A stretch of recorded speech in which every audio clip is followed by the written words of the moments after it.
अस्सलाम वालेकुम वरहमतुल्लाह। यूनिवर्सिटी में एक प्रोफेसर थे जो अपनी कलाई में लेडी घड़ी बांधते थे, जिसे देखकर सब तुलबा की हंसी छूट जाया करती थी। एक अरसे बाद वाइस चांसलर के ज़रिए जब हम पर इंकशाफ हुआ कि प्रोफेसर साहब जो जनाना घड़ी पहनते हैं वो उनकी फौतशुदा बीवी की है।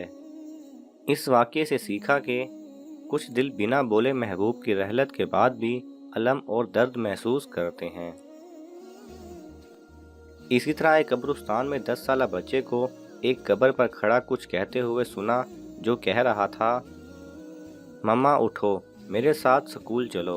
उस्ताद मुझे तमाम लड़कों के सामने मारता है और कहता है कि तुम्हारी माँ कितनी सुस्त और काहिल है, जो तुम्हारी पढ़ाई का ख्याल नहीं रखती। नाज़रीन, किसी की ज़ाहिरी हालत देखकर हमें कतई मजाक या किसी किस्म का नामुनासिब रिएक्शन नहीं देना चाहिए। हो सकता है कि वो अपने अंदर हज़ार दुख छुपाए हुए हो जिसका हमें इल्म ना हो।